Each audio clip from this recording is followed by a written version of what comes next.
lovely learner. Welcome once again to Junior High School on Joy Learning Channel. I'm Comfort Chairman, your English facilitator, and in today's lesson, we'll be looking at debate writing, okay, specifically under English composition.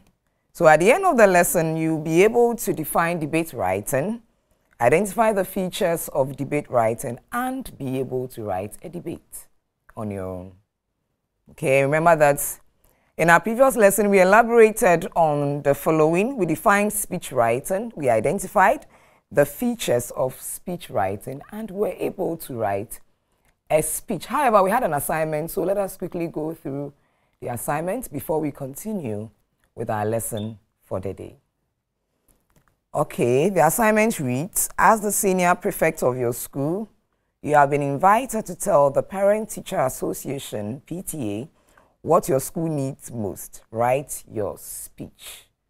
And so here, it's been assumed that you are the senior prefect of your school and you have to write a debate based on what your school needs most. And so you have your topic and then you have your introduction, like the example you see on your screen.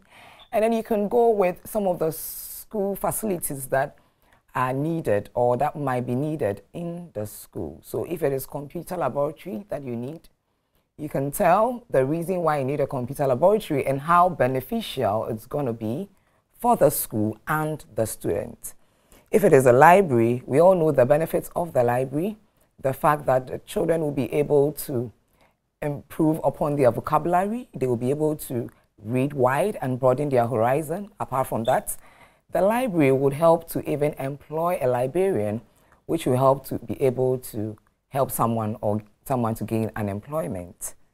You can also need, if you need a school field, you can mention the reason why you need a school field, the fact that anytime the school needs to organize a football competition, the school doesn't have to, or the student shouldn't be moved from one place to another in order to organize a football competition. If it's a science laboratory, for instance, the science laboratory has become very important or significant in the world today because of some of the things that are needed or some of the things you are likely to gain if you should have a science laboratory in your school. So you can make mention of some of these things and then you can tell the reason why they are needed and how beneficial they are going to be, not only for the school, but for the students as well. Okay? I hope you're able to answer it. Good. So let's move on with our lesson for today. So I mentioned I'm looking at debate writing.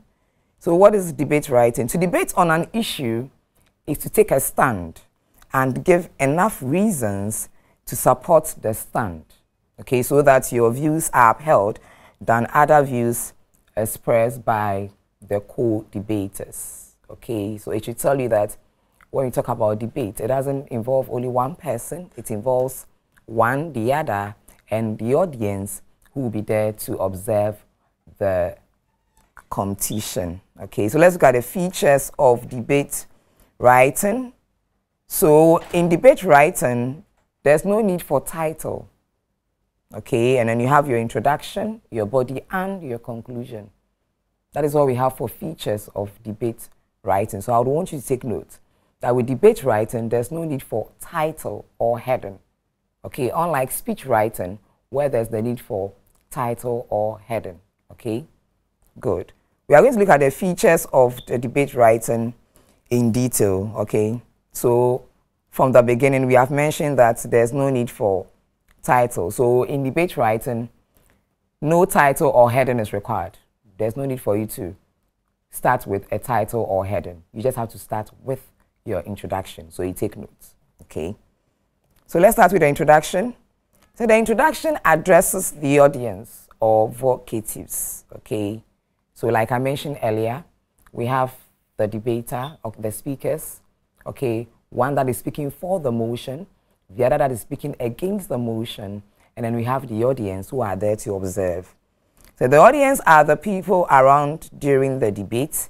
The address of the audience begins from the highest personality to the lowest, okay? So mostly the address of the vocatives or the audience takes this form. So let's have a particular form that the address of the audience takes. So we have, you can have Mr. So we are looking at the address, okay, of the audience or the vocatives, remember that you need to start from the highest personality through to the lowest. So you can have Mr. Chairman, okay, it can be Mr. Chairman or Madam Chairperson, okay, so Mr. Chairman or Madam Chairperson, you can choose any of them, and then you can have panel of judges. Of course, there will be judges who will be there to judge whatever debates that is going to take place, okay? So, Mr. Chairman, panel of judges. So when you are addressing the audience or the vocatives, you need to start from the highest person. So the highest personality is Mr. Chairman, and then you have the panel of judges following Mr. Chairman. So after panel of judges, you can come with, usually in the normal circumstance, you should have invited guests.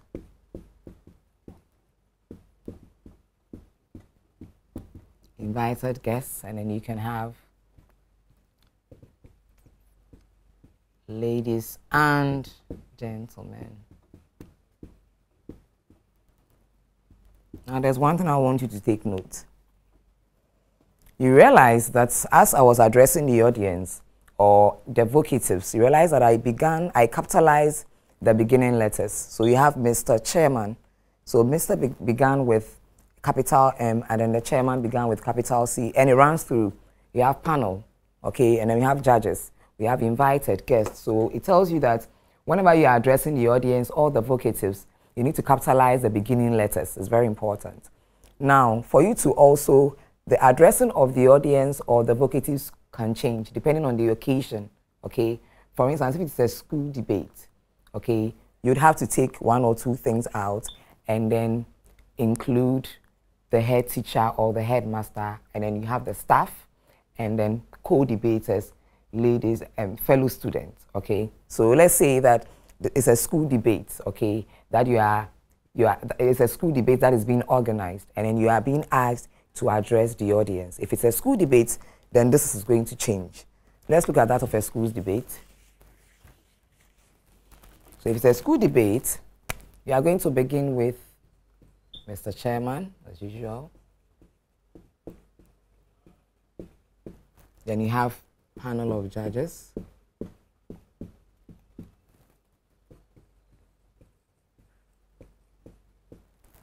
Then you can add the headmaster or the head teacher. You can add an adjective, maybe hardworking. Head teacher or headmaster.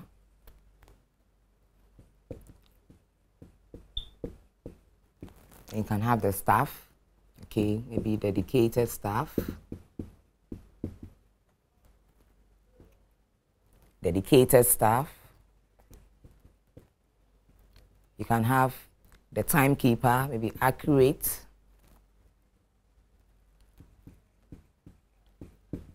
Accurate timekeeper.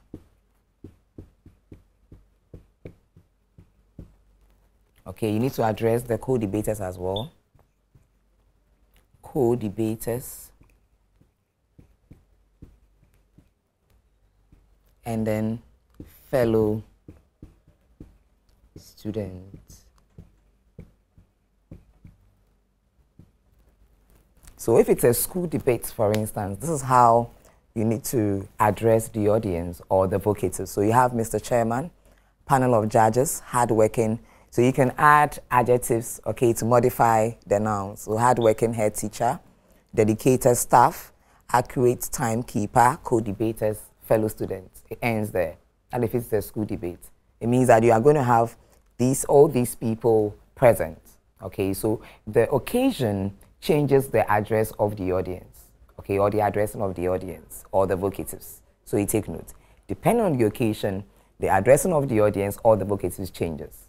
Okay, so you take note.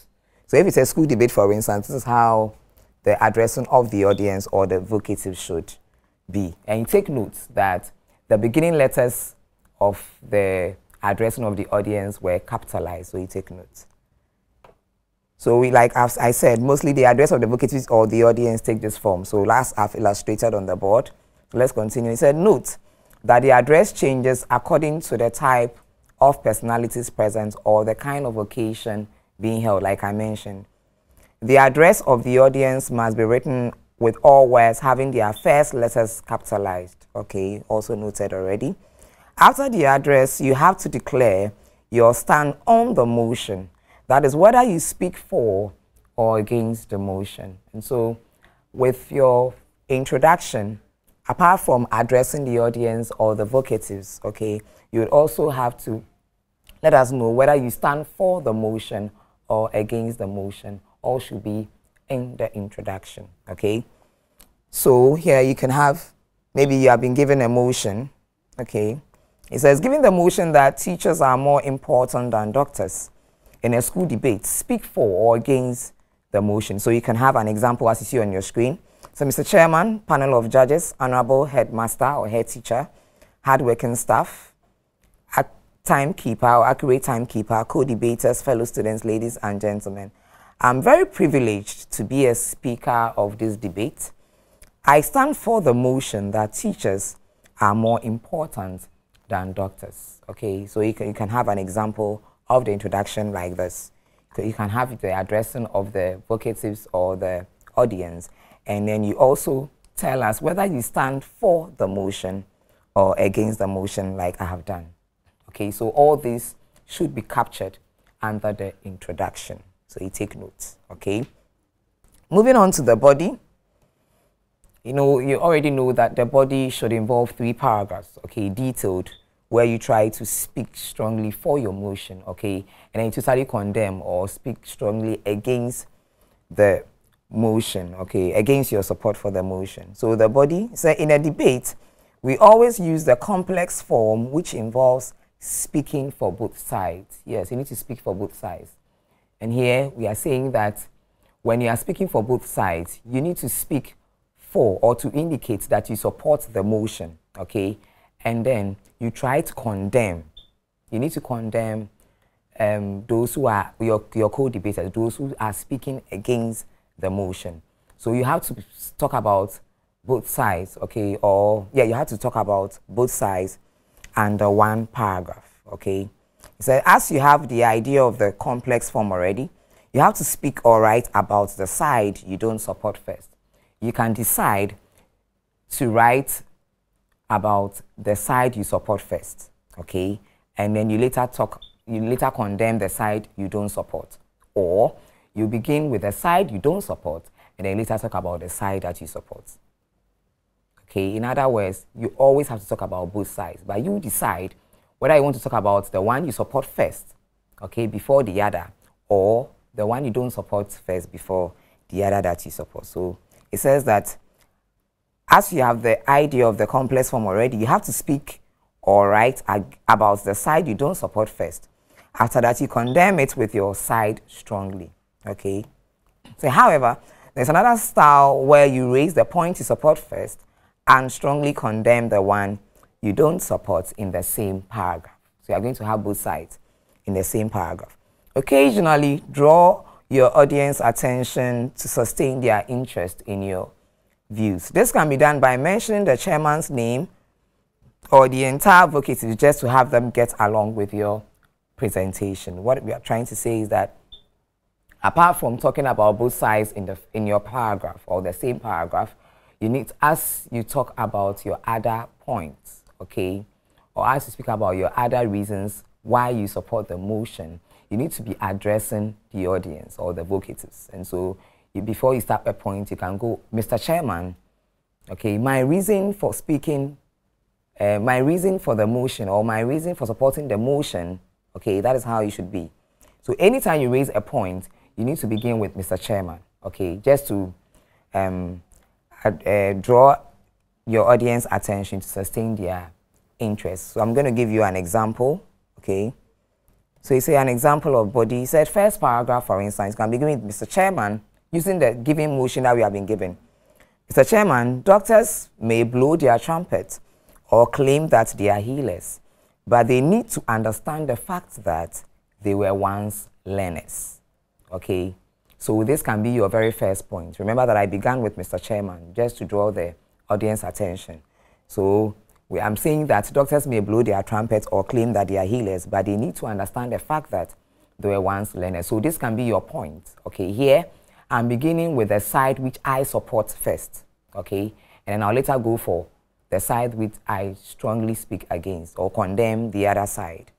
So here I can say that the doctors were once learners, trained and taught by teachers. Okay, not just at any level, right from the beginning, okay, right from when they were babies, right, in creche, preschool, they were trained by teachers, and they were taught, and then they were even guided, okay, through to primary school or basic level, through to the JHS level, and the senior high, even through to they becoming doctors, as we were taught by lecturers in school.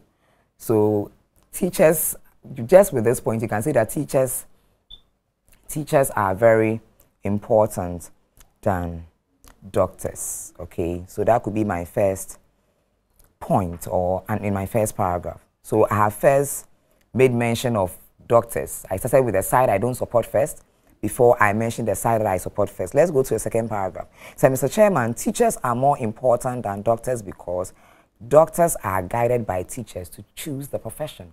Yes. Even before children or learners enroll in senior high, teachers guide them to even choose their programs or the courses that they want to study in a senior high, okay, through to even the university. Most of the learners are guided by the teachers to choose their profession, okay, and then these same teachers will guide them through to teaching them and then guiding them to become medical doctors. So it tells how important teachers are, okay, even in the life of the doctors themselves, okay, and to the society. So what I also want you to note is that when you are asked to write a debate or speak, okay, be a speaker of a debate, you also have to look at the importance, some of the importance of what you are going to talk about, the discussion, how it's also going to benefit your community, okay. The fact that the teachers are not important only to more than just the doctors, but they also play quite an important role in the community as well.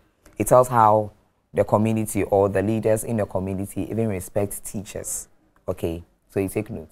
So you can have points like this, okay, in your paragraph. Remember that the body should involve 3 paragraphs, okay, 3 paragraphs.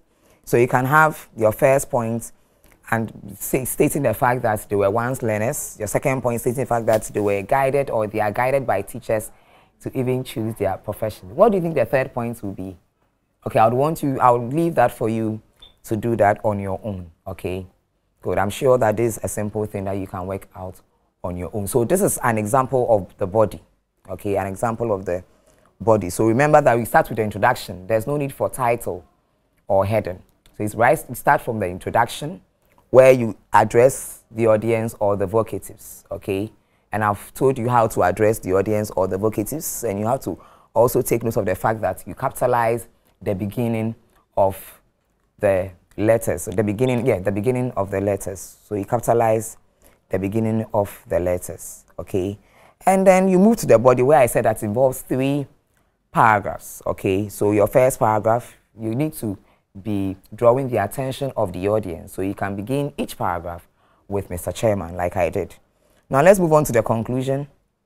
You conclude by emphasizing your point strongly and condemning the other side. So you can say that, Mr. Chairman, from the points above, it is obvious that doctors, even the profession doctor, okay, cannot be without teachers. Okay, even from the point that I've raised. Okay, so you can strongly emphasize your points on that and then condemn the other side. And after that, you thank your audience for listening to you. Okay, so maybe thank you, okay, at the end of your debate. So you take notes. So you begin with the introduction. You have your body involving 3 paragraphs and your conclusion, where you emphasize your point strongly and then you condemn the other side. And after that, you thank your audience for listening to you. Okay, so what have we learned today? In today's lesson, we have been able to define debate writing. We said that if you should define debate writing, it means that you take a stand and give enough reason to support the stand so that your views are upheld than other views expressed by the co-debaters. Okay, we looked at the features of debate writing. We said that there's no need for title or heading. Okay, in debate writing, there's no need for heading or title in debate writing. You only start with your introduction, you move on to the body and the conclusion. We looked at a detailed discussion of the introduction. We said that the introduction addresses the audience or the vocatives. Okay, the audience are the people around during the debates, and then the address of the audience begins from the highest personality to the lowest. So you can start from Mr. Chairman, and then you take on through to fellow students. So he said mostly the address of the vocatives or the audience take this form, like we have on the board. Okay, so when you are giving the motion that teachers are more important than doctors in a school debate, if you have to speak for or against the motion, this is how you need to address the audience. So you start with Mr. Chairman, panel of judges, hard-working head teacher, dedicated staff, accurate timekeeper, co-debaters, fellow students. Okay, you can decide to greet them, or you just move on to you being privileged to be a speaker of the debate.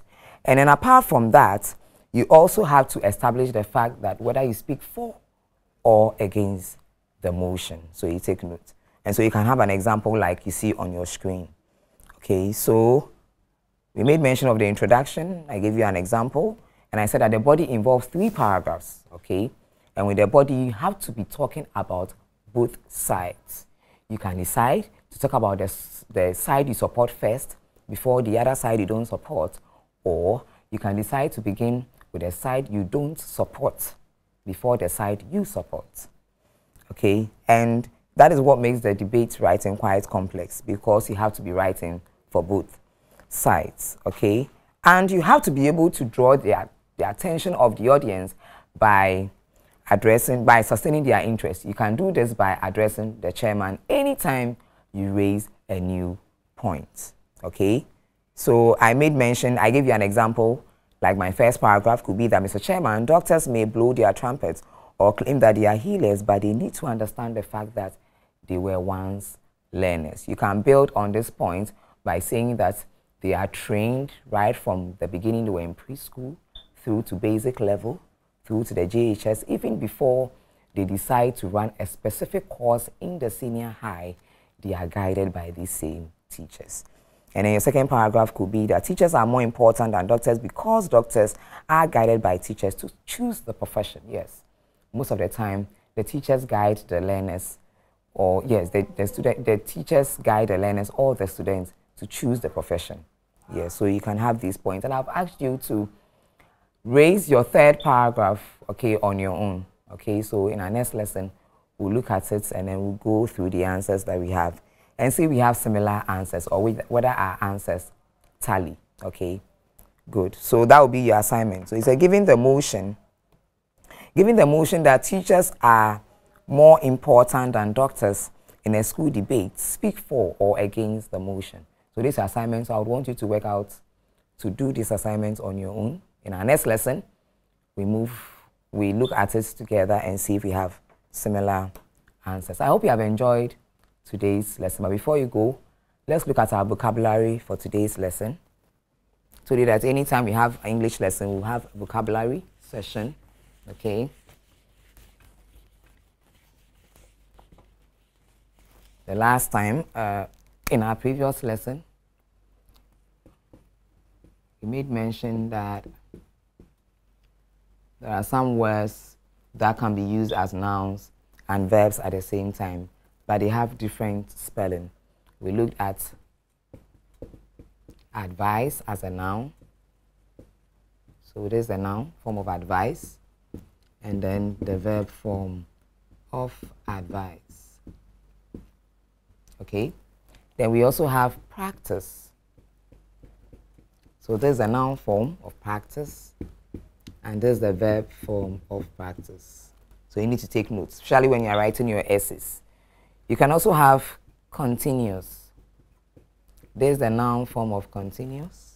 Take note of the spelling, okay? And there's the verb form of continue. So you take notes. Okay. So we have advice with a C as a noun, practice with a C as a noun, continuous, the one with the U-O-U-S as a noun form. We have the verb, advice with the S, practice with the S, and continue with the U-E. So you take note of these words because sometimes when you're using them in your essays, you find it a bit complex, okay, as to when to use the one with the noun form or when to use the one with the verb form, okay, and even the spelling. That's what I have for you in today's lesson. I hope you have enjoyed today's lesson. This has been Comfort Chema, your English facilitator. Until we meet again for another wonderful lesson in English language. It's goodbye.